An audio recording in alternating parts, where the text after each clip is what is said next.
கல் தோன்றி மண் தோன்றா காலத்து முன் தோன்றிய மூத்த குடி தமிழுக்கும் தமிழர்களுக்கும் என் வணக்கம். நீங்கள் உங்கள் இதயத்தை பின்பற்றினால் வாழ்க்கை உங்களை திரும்பி பார்க்கும்.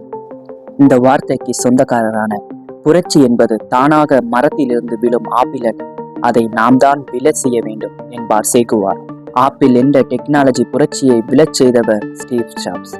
இன்று அவரை குறித்ததான வாழ்க்கை வரலாற்றை தான் பார்க்க போகிறோம். Welcome to reading of history.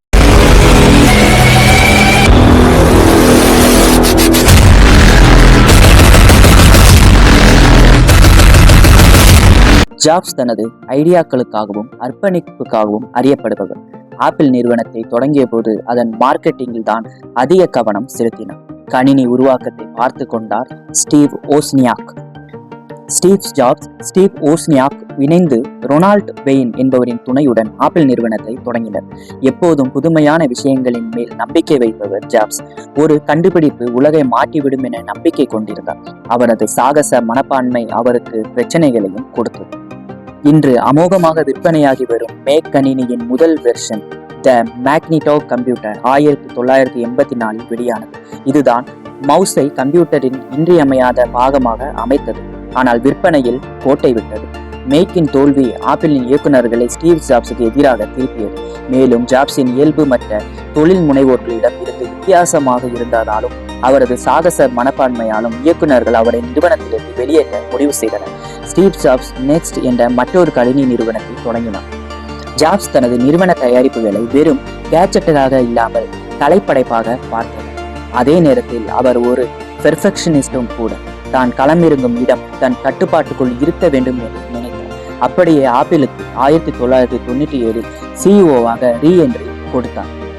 ஜாப்ஸின் வெளியேற்றத்துக்கு பிறகு ஆப்பிள் நிறுவனம் சரியான பாதையை தேர்ந்தெடுக்க முடியாமல் திணறியது. வெற்றியோ தோல்வியோ, இதுதான் வழி, என் பின்னால் வாருங்கள் என சொல்லும் தலைவன் இல்லாமல் போனதுதான் காரணம். மைக்கேல் ஸ்பின்லர், ஜான் ஸ்கவ்லி, கில் அமெலியோ என ஆப்பிளின் சிஇஓவாக பதவியேற்றவர்கள் சொதப்பினர். இயக்குனருக்குள்ளேயே யார் ஆதிக்கம் செலுத்துவது என முட்டல் மோதல்கள். மைக்ரோசாப்ட், டெல், IBM நிறுவனங்கள் அசுர வளர்ச்சி பெற்றன. சந்தையில் ஆப்பிளின் இடம் கேள்விக்குறியானது. திறமையான ஊழியர்கள் நிறுவனத்தை விட்டு வெளியேறினர். 1996 ஜாப்ஸின் நெக்ஸ்ட் நிறுவனத்தை வாங்கியதன் மூலம் ஜாப்ஸ் மீண்டும் நிறுவனத்துக்குள் வந்தார். ஆப்பிளின் 2ஆம் ஆட்டம் தொடங்கியது. புதுமைகளை வரவேற்ற ஜாப்ஸ் நிறுவனத்தின் வடிவமைப்பாளர்கள் கண்டுபிடிப்பாளர்களுடன் அதிக நேரம் செலவிட்டார். iMac, iBook என 2 தயாரிப்புகள் சந்தையை திரும்பி பார்க்க வைத்தன. iTunes, iPad இளைஞர்களின் உள்ளங்கை அரவணைப்பை பெற்றன. Mac OS X, Apple store அறிமுகப்படுத்தப்பட்டு ஆப்பிள் தயாரிப்புகள் புத்துயிர் பெற்றது. ஃபைனல் கட், லாஜிக் ஆடியோ நிறுவனங்களை ஆப்பிள் கைப்பற்றியது. இதனால் இன்று வரை பொழுதுபோக்குத்துறை நிறுவனங்களுக்கு ஆப்பிள் கணினி இன்றியமையாததாக விளங்குகிறது. காலத்தின் வேகத்துக்கும் டெக்னாலஜியின் வளர்ச்சிக்கும் ஈடு கொடுத்து ஓடும் மாரத்தான் வீரராக மாறினார் ஸ்டீவ் ஜாப்ஸ். அவர் கால்களுக்கு வேகத்தடை போட்டது புற்றுநோய். 2003 ஜாப்ஸின் கணையத்தில் புற்றுநோய் கண்டறியப்பட்டது. அறுவை சிகிச்சை, கல்லீரல் மாற்று சிகிச்சை என ஆண்டுகள் கடந்தன. ஆப்பிள் அசைக்க முடியாத விருட்சமாக வளர்ந்திருந்தது. 2011 சிஇஓ பதவியிலிருந்து ராஜினாமா செய்தார் ஜாப்ஸ். அக்டோபர் 5, 2011 மரணமடைந்தார். தனது நிர்வாகத்தில் சிஇஓ பதவியிலிருந்து டிம் குக்கை பரிந்துரைத்தார் ஸ்டீவ் ஜாப்ஸ். அதனை இயக்குநர்கள் குழுமம் ஏற்றது. ஆப்பிளின் வரலாறு என்பதை ஸ்டீவ் ஜாப்ஸின் கதையிலிருந்து பிரித்துவிட முடியாது. ஸ்டீவை போலவே நிறுவனத்துக்காக தன்னை ஒப்பு கொடுத்து வளர்ந்தவர் டிம் குக். ஆனால் இவர் ஸ்டீவை போல கலை நயமிக்கவரோ புதுமையை விரும்புவரோ அல்ல. டிம் குக் ஒரு ராஜதந்திரி. அமெரிக்காவும் சீனாவும் அரசியல் களத்தில் இரு துருவங்களாக மோதி கொண்ட போதும் ஆப்பிள் தயாரிப்புகளுக்கு 2 நாடும் ஆதரவளிக்கும்படி பார்த்து கொண்டார். 2000களில் ஆப்பிள் தொழிற்சாலையை சீனாவில் அமைத்ததிலும் ஆசியாவில் ஆப்பிள் சந்தையை விரிவுபடுத்தியதிலும் டிம்மின் பங்கு முக்கியத்துவம் பெறுகிறது. நிறுவனர் தலைவர் என்பவர் தான் ஒரு நிறுவனத்தின் ஆணிவேர். அவருக்கு பிறகு அது சரிந்துவிடாமல் காத்தவர் டிம்.